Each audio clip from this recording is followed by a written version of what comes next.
Vasadi Gora Bhakta Vrinda. Hare Krishna, Krishna Krishna, Hare Hare, Hare Rama, Rama Rama, Hare Hare. Kujantam Rama Rameti Madhuram Madhuraksharam. Aruhya Kavita Shakham Vande Valmiki Kokilam. Manojavam Marutatulya Vegam Jitendriyam Buddhimatam Varishtam. Vatatmajam Vanarayotha Mukhyam Sri Ramadutam Shirasa Namami. Apadam Apahartaram Dataram Sarvasampadam. Lokabhiramam Sri Ramam Bhuyo Bhuyo Namamyaham. Dakshine Lakshmano Yasya Vame Cha Janakatmaja. Purato Marutir Yasya Tam Vande Raghunandanam.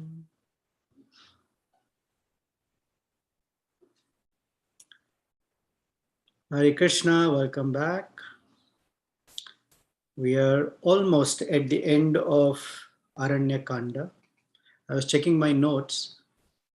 We began Aranya Kanda on January 21st, 2021. And today is January 22nd. Almost ended. One more week.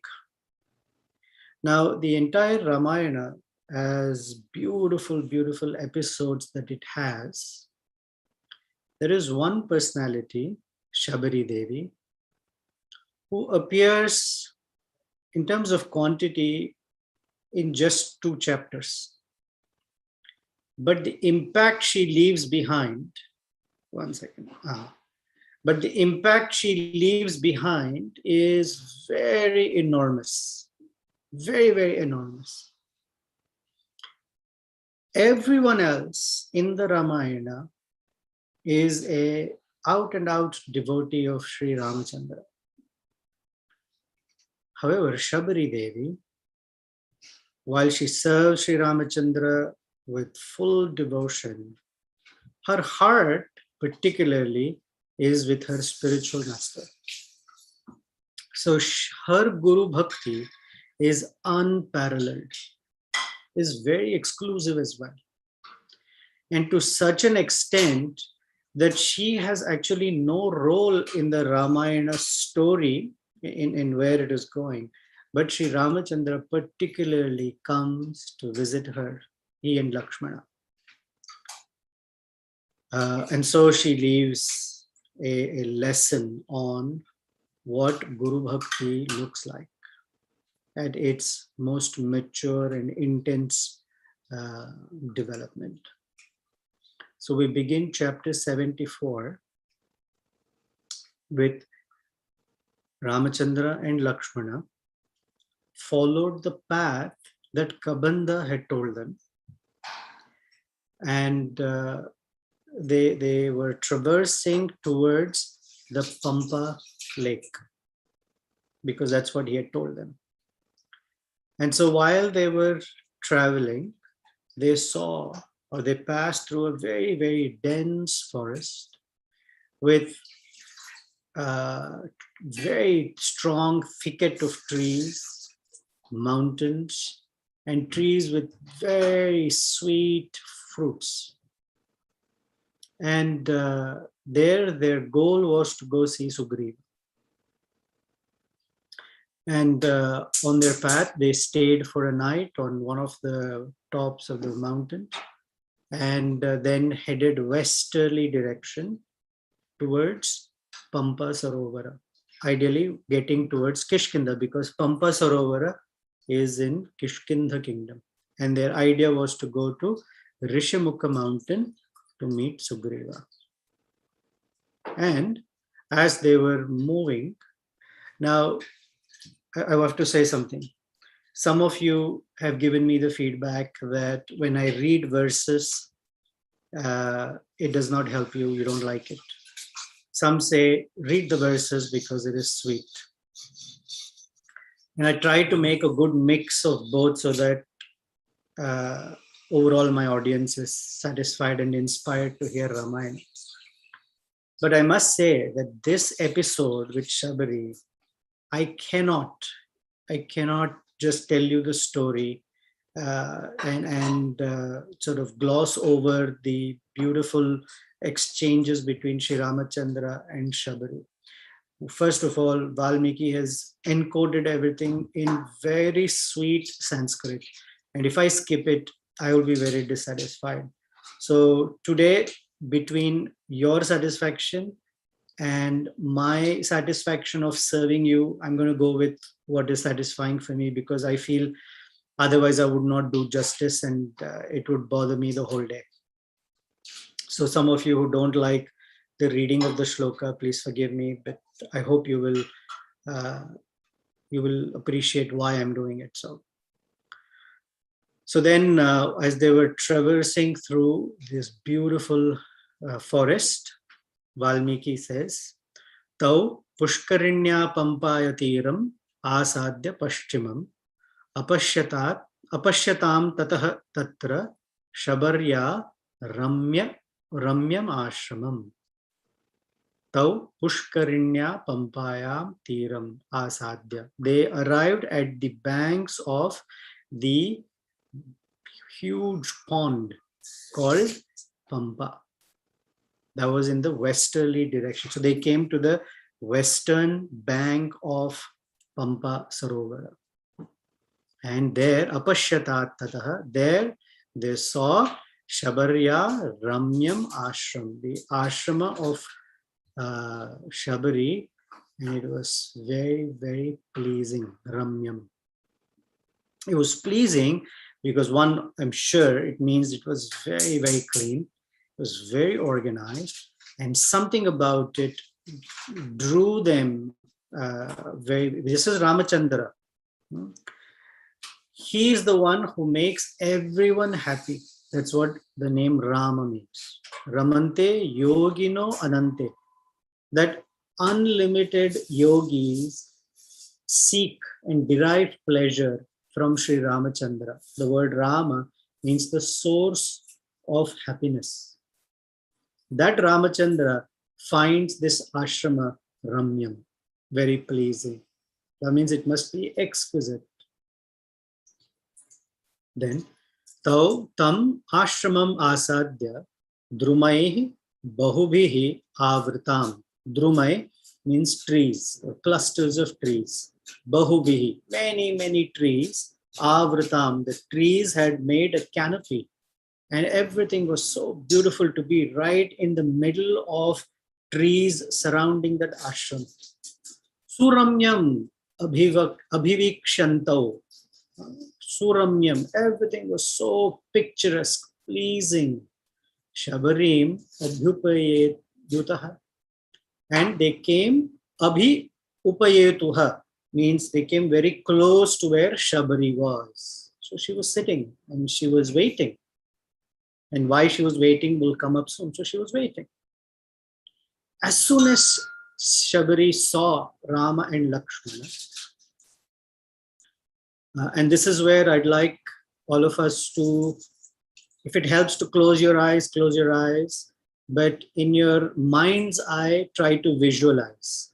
Visualize that you're in a very, very picturesque, beautiful ashram surrounded with trees laden with sweet fruits, birds chirping, flowers, and the gentle sound of the Pampa Sarovara right next to where you are. And Ramachandra and Lakshmana arrive there, and Shabari is sitting down. They come close to her, and Shabari immediately, Tau Drashtva, as soon as she saw them, Tada Siddha Samuthaya Kritanjalihi. She Samuthaya. Uthaya means to get up. But Samuthaya really means she sprang up. Ever had the experience where you're in a room or some place, you're not expecting, suddenly the spiritual master appears and you're not knowing, and you spring up? So that is Samuthaya. Samuthaya Kritanjalihi. She stood up or sprang up with her hands folded like this. Padav Jagraha Ramasya Lakshmanasya cha Dhimata. Dhimata means very intelligent. Her intelligence was so sharp and alert that immediately Padau Jagraha. She held Ramachandra and Lakshmana's feet, not just touching. In India nowadays, touching the feet is not even existent. Sometimes people just make a gesture like that or bend halfway and touch someone's knees. No, she held Ramachandra's and Lakshmana's feet very tightly and then invited them to enter the ashram, made them sit down. So all this is not there, but you will see why all this is included. It is implicit.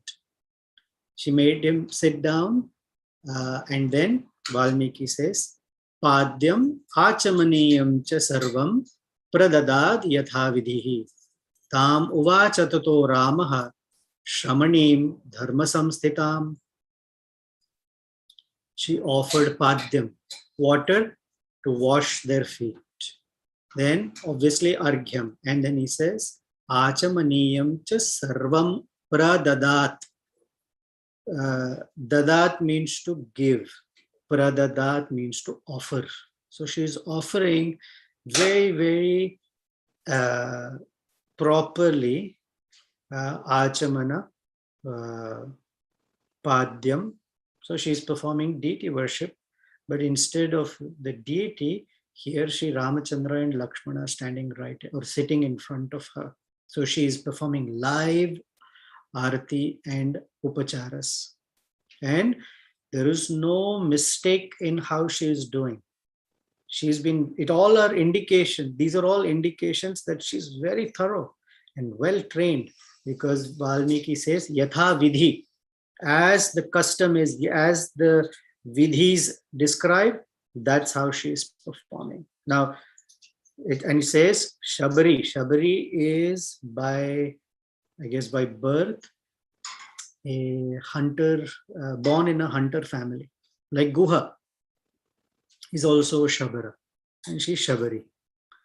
And seeing her wonderful service, Tam uvacha tato Rama, then Ramachandra spoke to her. Shramanim dharma samsthitam. She is very fixed in her duty, or very fixed in dharma. Dharma is in devotional service. And the word used for her is Shramanim. Shramanim is a word used to indicate a sannyasin. A sannyasi is called Shramana, and a female sannyasi is called Shramanim. So she's living alone in the forest, in this ashram, taken the vow of sannyas, and actually waiting for Rama and Lakshmana to come. So Ramachandra asks her some questions. And these are the questions that are fascinating.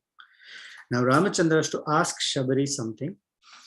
So he says, Kachit te nirjita vignaha, kachit te vardhate tapaha, kachit te niyataha kopaha, ahara cha tapodhane, kachit te niyama praptaha, kachit te manasaha sukham, kachit te guru shushrushaya saphala charubhashini. So literally and I'll explain each of them. Literally he says, Kachit te nirjita vignaha. Vigna means obstacles or impediments, and nirjita means overcome. I hope kachit is the word that's a phrase to express things like when we write a letter to someone, we say, I trust you're doing well. We don't say, how are you doing? Or we can say, but we say, I trust you're doing well. I hope this meets you in good health. Similarly, it means I hope you, or I trust. So I hope you have overcome all your obstacles. So what are some obstacles? She is a forest dweller. What obstacles does she have? Actually, because she is a sannyasi or a tapaswini, the obstacles are internal. There was I saw a video about a year and a half, 2 years ago, of a Christian monk who near somewhere in the Mediterranean area lives on top of a mountain in isolation for the entire year, and only 2 days of the year, he comes down to the village. And so the person asking or interviewing him asked, oh, the village is very noisy with hustle and bustle. It must be disturbing. I'm sure up there on the mountains, all by yourself, it must be very quiet. He said, externally, it is very quiet, but I hear a lot of chatter of my mind. And that is more painful than the chatter here in the village. So that internal obstacles are all the mind chatter, such as doubts. That's an impediment. That's an obstacle. Therefore, Krishna says, hear from me, Arjuna, all your doubts will be cleared. Anarthas are obstacles internally. Then, according to Bhaktivinoda Thakur, there are other obstacles like apathy, inattention, or indifference. So Ramachandra, by asking, I hope you have overcome all your obstacles, means you've come to the stage of nishtha, at least nishtha, ruchi, asakti. Next he says, Kachitte vardhate tapaha. I hope your tapasya is maturing.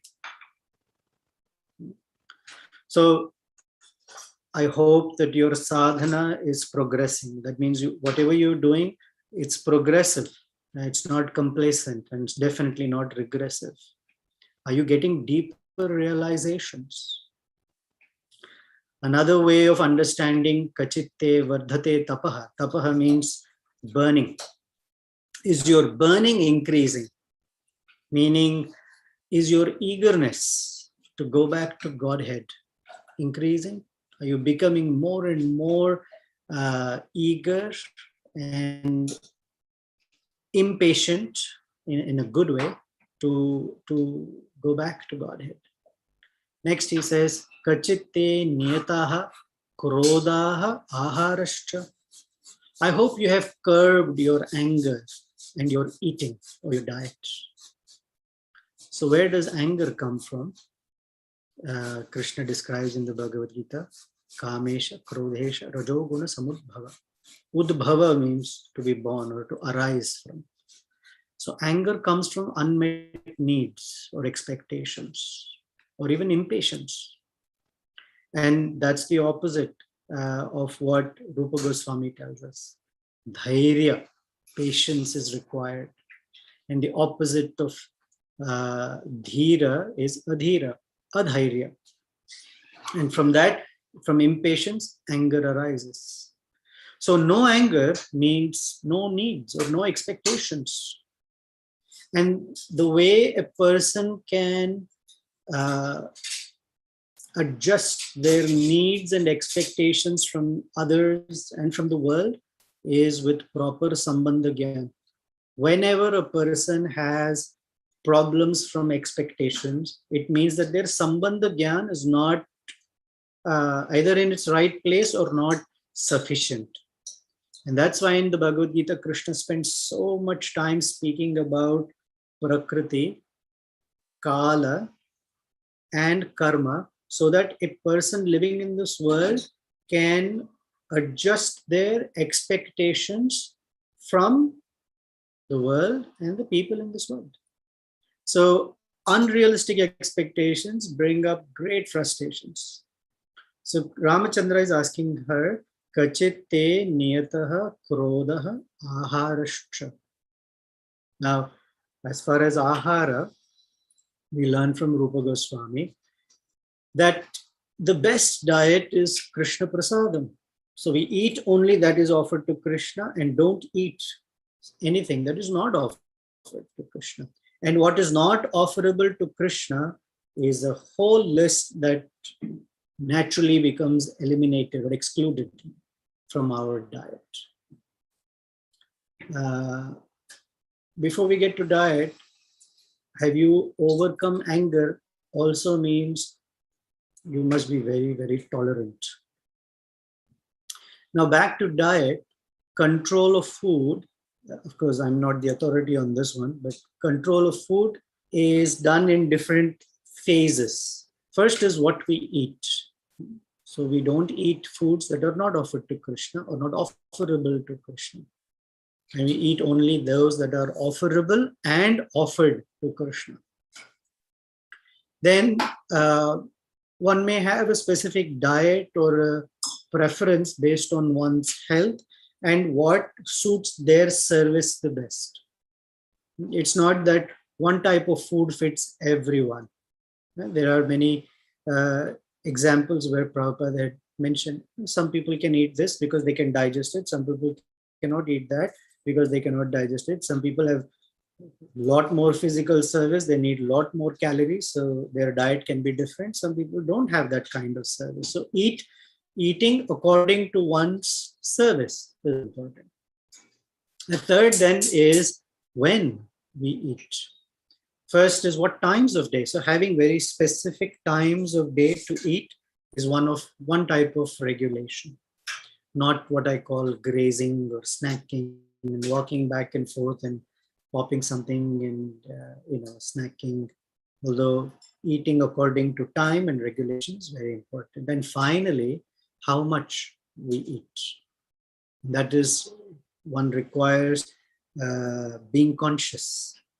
If you notice, Srila Prabhupada would eat quietly because when we're sitting with friends and chit-chatting and laughing and talking, we don't, again, I said, I'm not the authority on this one. Anyone who knows me knows I'm not the authority on this. And this is just speaking in principle. Eating consciously helps not only honoring what we're eating, but also being conscious of what's the quantity that we are ingesting. So Ramachandra is asking, and then he addressed her as Tapodhane, one who has become very rich by tapasya, or one who's very rich in tapasya, which means very well endowed. By looking at her, he can assess that she is very, very accomplished in tapasya. Then he says, Kachit te niyamaha praptaha. I hope you have successfully met all your vows. So we all take vows. We all determine or commit to following certain regulations, niyamaha. Following vows makes one pure or refined in one's consciousness. It helps us become determined and purified.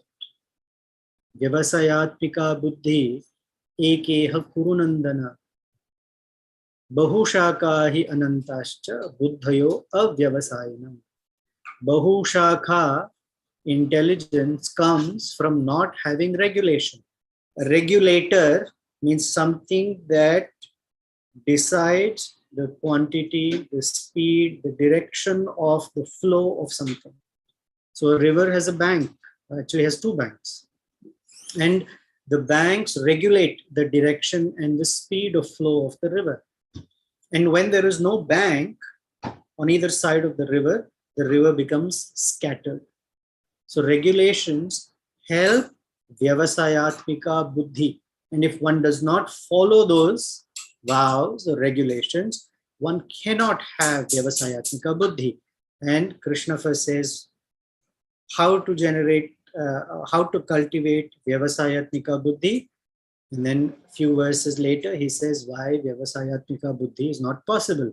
Bhoga aishwarya prasaktanam, one who is very, very attached to bhoga and aishwarya, taya apaharata chetasam. For such a person, their chetasa, their intelligence is stolen away. Vyavasayatmika buddhi samadhau na vidhiyate. One cannot, with their vyavasayatmika means one-pointed intelligence, get to samadhi. So when Ramachandra asked, Kachitte niyamaha,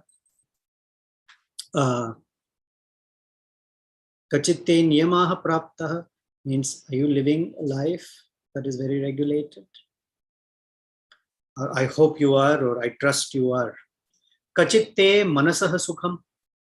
I hope you're happy in mind. I mean, people are happy at the bodily level by sense gratification. But internally, unless one is happy, external sense gratification cannot be sufficient. In fact, it will increase sense gratification to such a degree because a person doesn't know how to fill that inner void of unhappiness or dissatisfaction. So what's more important is if a person is happy in their bhakti, happy in their devotional service. Otherwise, what's the point in doing sadhana if the mind is not happy? Sadhana is to purify the senses, of course, but more importantly, it is to purify the subtle body so that one feels happy and satisfied. Therefore, Chaitanya Mahaprabhu says, Cheto Darpana Marjana. One whose mind has been cleansed experiences Anandam Buddhi Vardhanam. There is a sense of happiness that is always increasing. Then Ramachandra said, Kachitte Guru Shushushasa Safala. I hope that your menial service to your spiritual masters is successful. Guru Shushusha. The different ways in which you are serving your Guru, Safala. I hope it has borne fruit for you. Now, she has to answer it, and she's going to answer in a short while. And then Ramachandra calls her Charu Bhashini, sweet speech, a person endowed with very, very attractive and sweet speech, eloquent speaker. Now, Ramachandra himself, previously, Valmiki has addressed him as Charu Bhashi, Madhura Bhashi. So he knows what refined speech means, and he is calling her Charu Bhashini. Now we may say, well, she has not spoken yet. Well, Ramachandra does not need someone to speak before he can assess. He knows that because she is very regulated in her senses, naturally her speech will be very refined because she is following austerity. There is austerity of body, austerity of mind, and austerity of speech. That's one. Second, she's already spoken. We just haven't heard her yet, because when she has sprung up to receive Ramachandra, I'm sure she has offered some words of hospitality to them. That itself is very, very pleasing. So Ramachandra has thought that she is Charu Bhashini. And in one way, or another meaning of understanding the address Charu Bhashini is a prompt for her to speak. Now you can speak.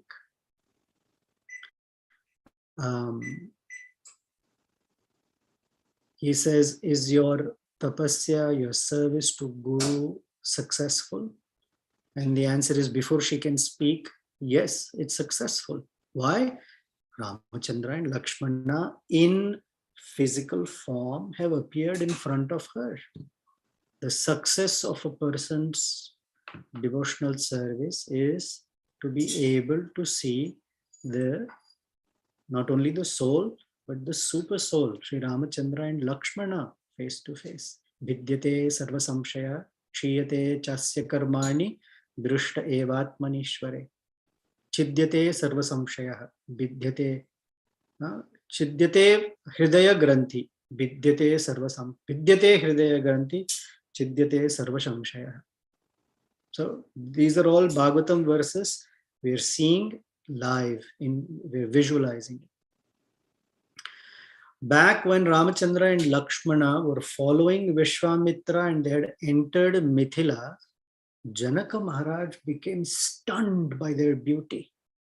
And he became very anxious to know who they are. So he asks Vishwamitra, Imau Kumaro Bhadramte. These two boys, oh Vishwamitra, all glories to you, Devatulya Parakrama. They seem to have glory like the Devatas. Gajasimha Gati. They have a gait. The way they are walking reminds me of Gaja, an elephant. Simha, lion. Shardula, a tiger. And Vrishabhopamau, like a bull. So a great personality's walk can be compared to that of an elephant's, a lion's, a tiger's, and a bull's. Viro, they look very, very proficient in fighting. Padma Patra Vishalaksha, very, very big, broad eyes like lotus petals. Khadgatunir dhanurdharau. They are holding swords.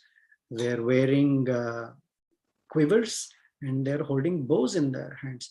Ashwina vivarupena, and they are like the Ashwini Kumars in their beauty.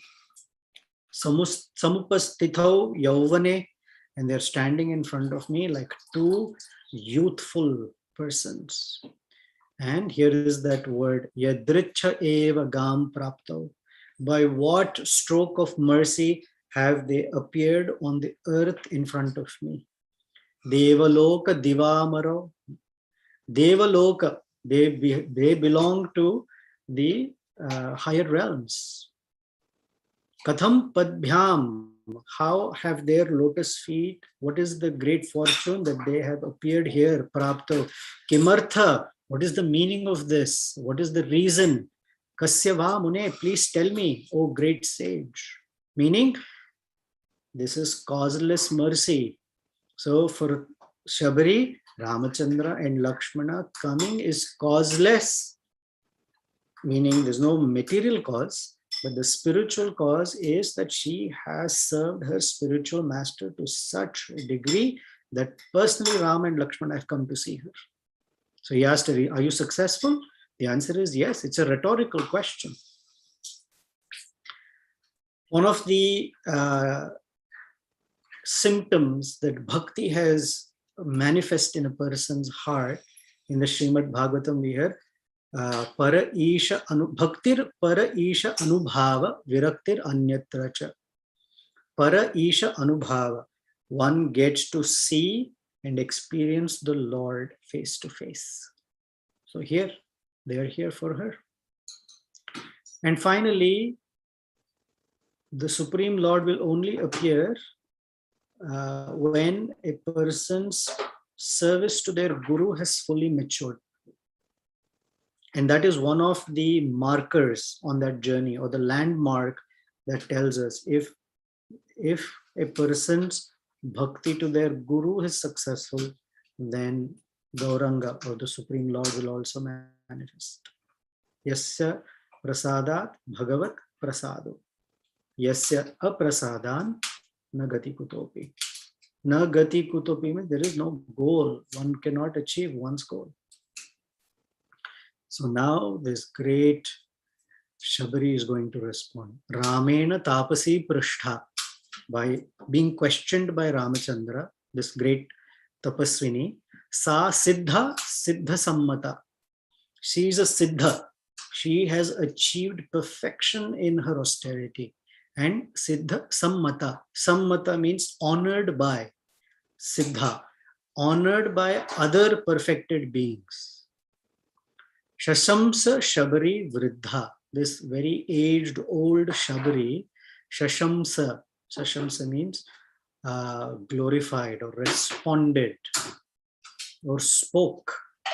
Ramaya Prati Avasthita. She was standing face to face with Ramachandra in front of him, and Shashamsa informed Ramachandra. We know the word Prashamsa means to glorify. Shashamsa means to inform or to address or to respond. And she says, Adya praptaha tapasiddha tava sandarshanad maya. Today, my tapasya has achieved perfection, siddha. Why? Tava sandarshanad, because I'm seeing you. Adya me safalam janma. My life today has become successful.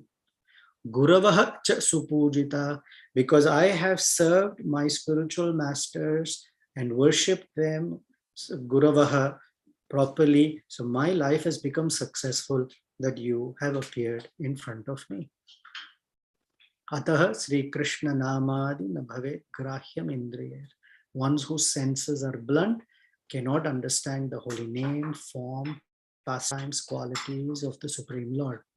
Sevan mukhehi jivadav, starting with the tongue, one whose disposition is one of service. For such person, swayameva spurhatadaha. This Lord will personally manifest himself.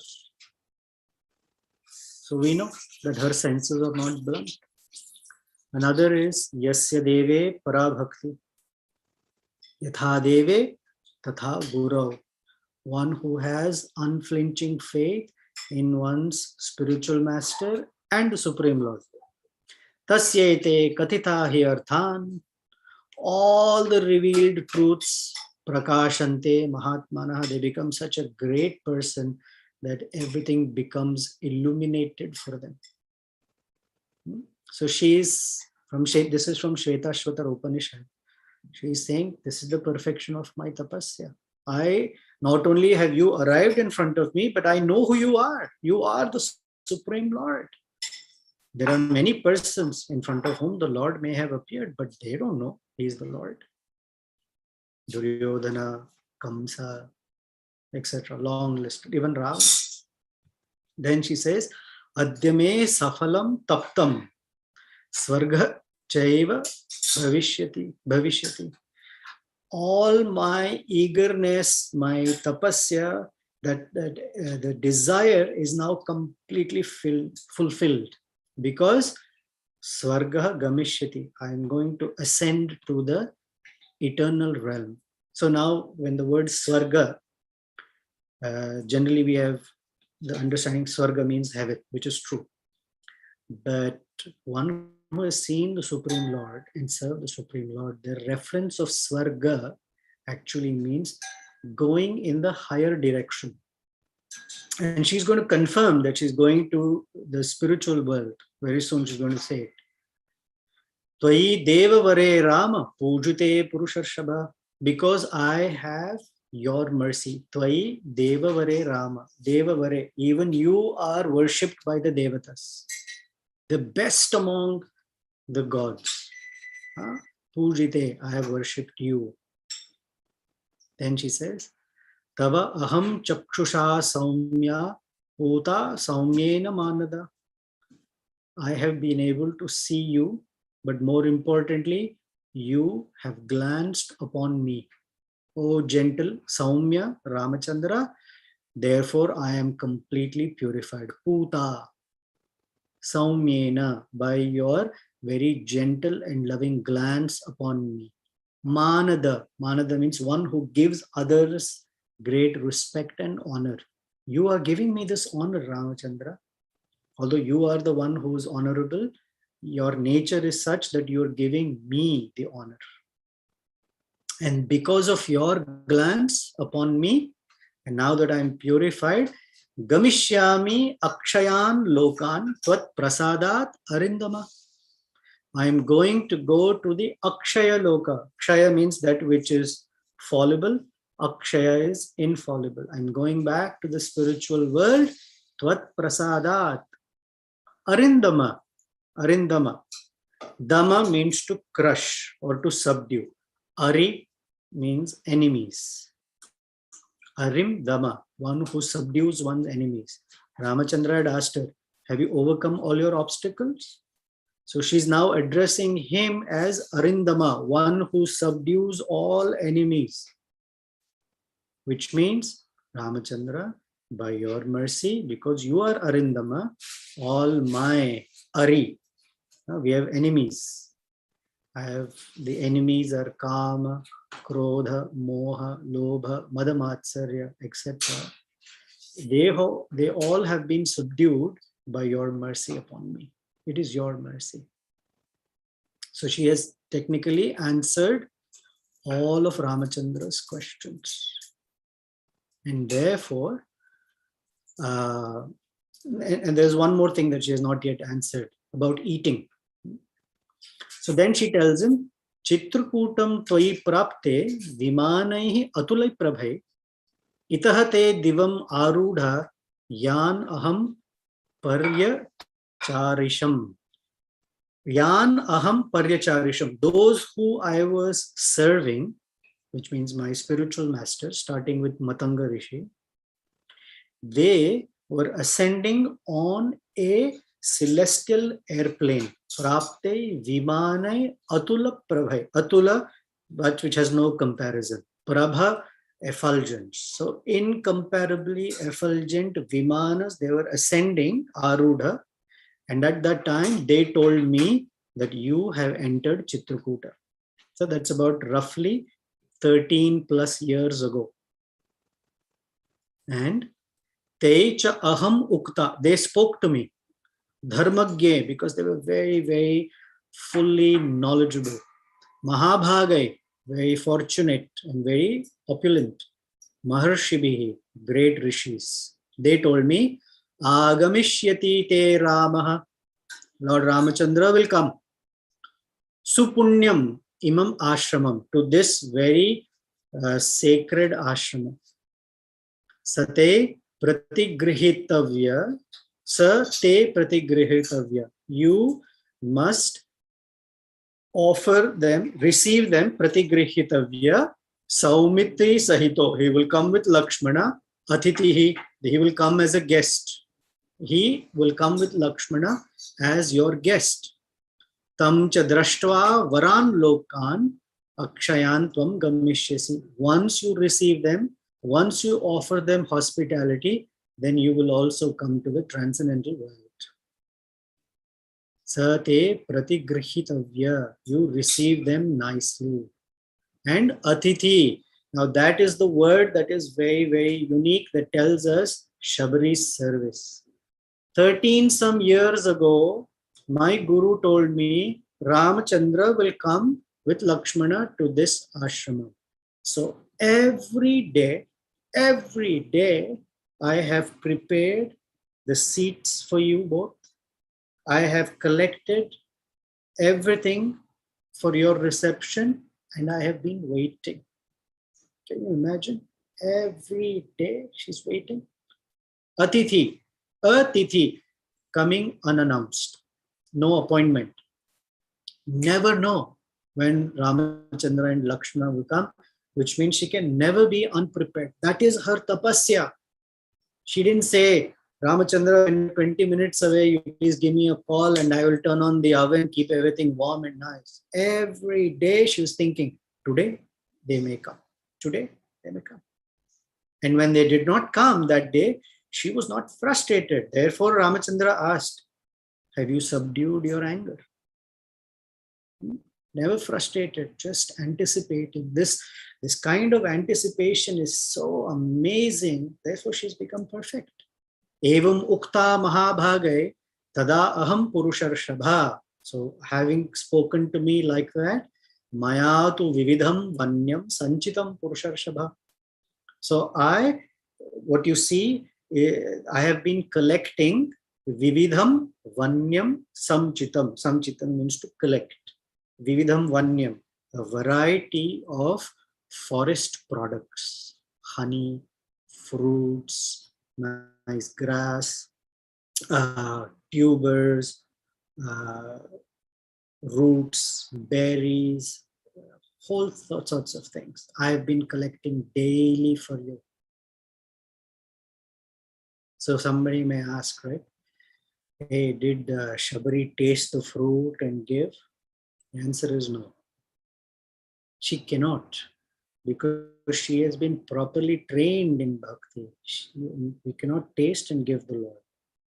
But in Padma Purana, there is a verse that says, Phalani cha supakwani mulani madhurani cha swayam asadya madhuram parikshya paribhakshaya cha paschat nivedayamasa ragabhyam dridhavrata.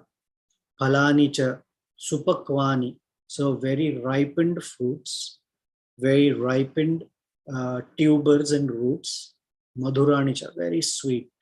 Swayam asadya, she had tasted, made sure that they are sweet. And then she offered to Ramachandra. So one may say, whoa.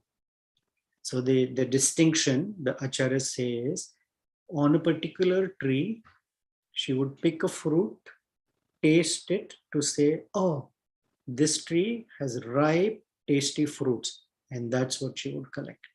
She never gave the fruit she ate to Ramachandra. She knew which fruits to pluck after they had ripened. But every day she waited, every day she waited. And when she expressed this, just her expression, I'm going to end with this.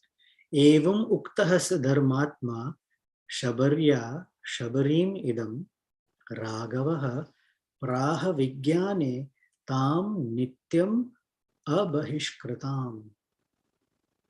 When Ramachandra heard this, how he was addressed by Shabari,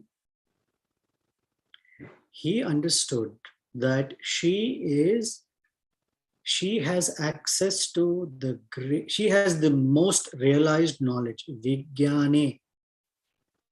And she got these realizations because she was always part of the Vedic rituals. She was always part of the discussions of the great personalities, Matanga Rishi and his disciples. So she was never told, oh, you are a hunter lady, get out, you don't have to listen to this. They invited her to listen. And the way we know this is Nityam Abahishkritam. Bahishkrita means to be kicked out. Abahishkrita means not kicked out. Nityam, always. She's ever invited into Katha. And from that Katha, she got all the realizations. That's what we hear from Srimad Bhagavatam also.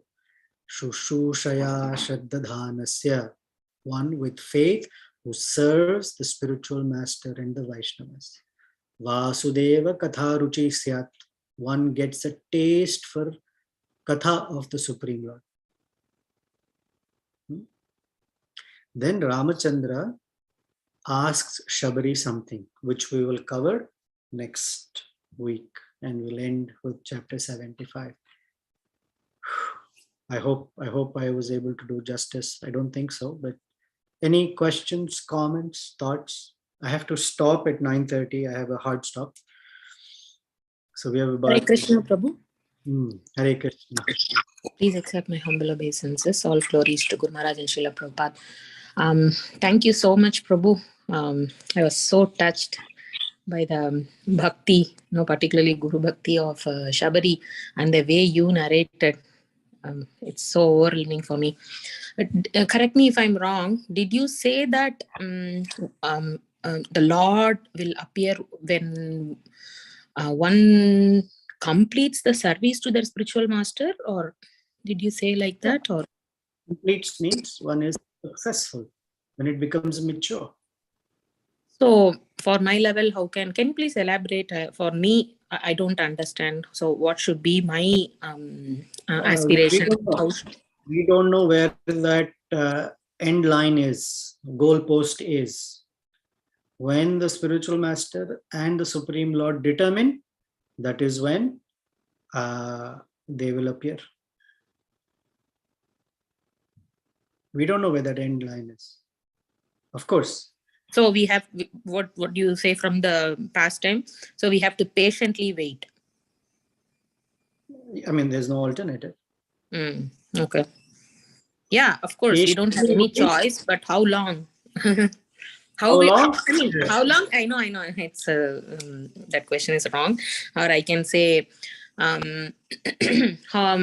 how will I know whether I'm really satisfying my spiritual master? Because the service also varies from person to their spiritual master, right? The service what you get, I may not get. The service what I get, you may not get. But it's not the kind of service. It's the heart, the condition of the heart that is important. Not big service, small service.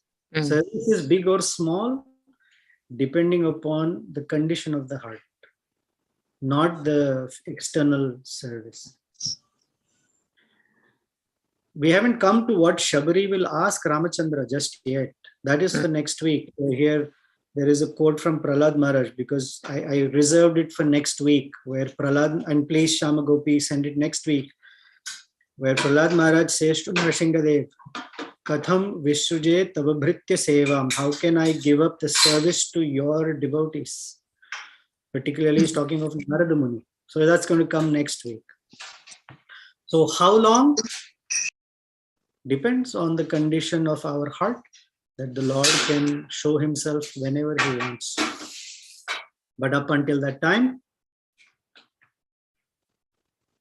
we continue. with patience, at the same time impatient to speed it up. It's a conflicting emotion. All right? Thank you, Prabhu. All right. Next one. Any other question or comment? So here's one. Shamagopi, I'm going to read your comment next week. I hope that's okay. Yes, Prabhu, please take questions because you have hard stops. So I would prefer Hare that. Krishna, Prabhuji. As you said, Matanga Rishi and his other disciples left on a spiritual plane and told Shabari to wait for Lord Rama's direct visit to her. My question is, if they know that Lord Ramachandra is coming very soon, why didn't they wait there themselves? Good question.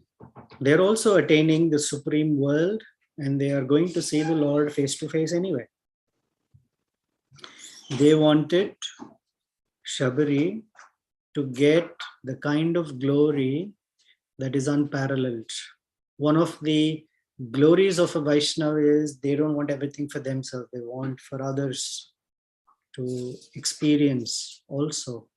So by their mercy on their disciple, Matanga Rishi and his disciples, mercy on her was, may you get to see the Lord face to face right here on planet Earth. For us, we have to go there.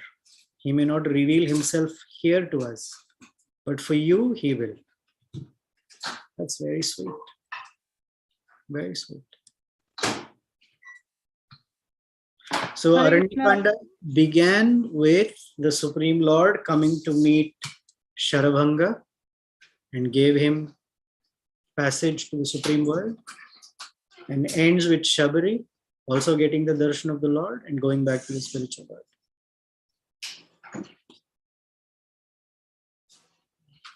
Okay, next one. Yes, Hare Krishna, Dandavat Pranam, Prabhuji. Prabhuji, as you told that Shabari was always welcome to hear Hari Katha, but we also hear the story that a Pampa Sarovar was turned blood red because they said, Are Shabari, why have you taken water from this? So, but I mean, Lord Ramchandra actually, when Mother Shabari actually entered, then it was purified again. So, I don't know the story. Sorry. I don't know. Okay. So actually, I mean, maybe it is in Ramcharitmanas that Pampa Sarovar was Pampa Sarovar turned blood red, and Lord Ramchandra said that okay, when Mother Shabari would actually touch this, then only it will be purified. Because others, the rishis who were staying in Matang Muni's ashram, they used to make fun of Mother Shabari that why are you collecting every day these fruits and berries. So this was kind of story. Maybe it is in Sri Ramcharitmanas. I don't know, but that's not how she describes it at all. So maybe in a Kalpa Bheda, in a different version of Ramayana, all that truth may be valid because Tulsidas himself is incarnation of Valmiki, it is said. So in that version, sure, but in this, it doesn't say that. So other members or the sages who were residing in Matang Muni's ashram used to respect Mother Shabari. It just says, no, Nityam Abahishkritam. Yes. Thank you, Prabhuji. Okay, final something? Atulya, you have your hand up. Hare Krishna Prabhu. Wonderful description of Mother Shabari, and I I was laughing at myself, what all I'm not doing, I'm hearing. So one question is that Mother Shabari's devotion and her devotional service seems to be in a setting where it's solitude. Yes.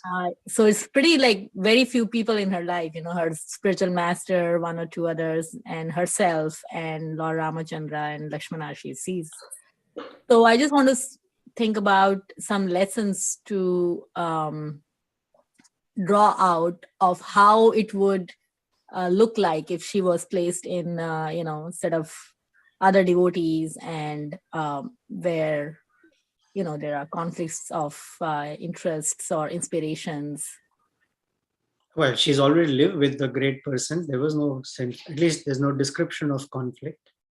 And if that was there, Ramchandra would not come to see her. She was just one of those easy, happy-go-lucky personalities. I think what I'm getting Shabri at is, lived, if Shabri lived in the USA in 2021-22, perhaps she would be challenged. Maybe, who knows? I don't think so. And the point I'm trying to make is that, like, her devotion is amazing for sure. There's no question. And I was thinking that sometimes it does feel that one, when is in a solitude, when I kind of, feel inspired and think about myself, it feels a little easier sometimes to be. Yes. But there's no devotee who can succeed in life in solitude. Association, however advanced they are, have to have association. Just yesterday, Maharaj was reading, yesterday or day before, he met Ambarish Prabhu.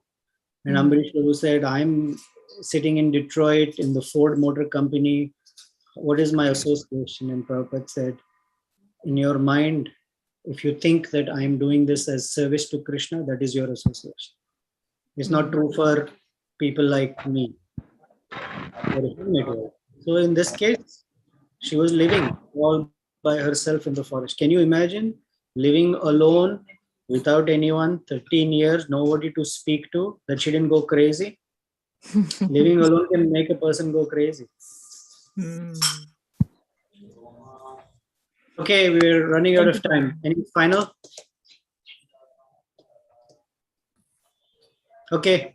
There are a couple of hands up in the text. Let's pick it up next week. Whoever is asked a question, please hold back and we'll talk next time. Thank you very much.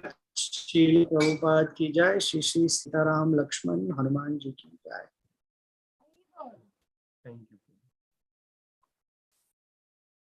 Thank you, Prabhu. Hare Krishna.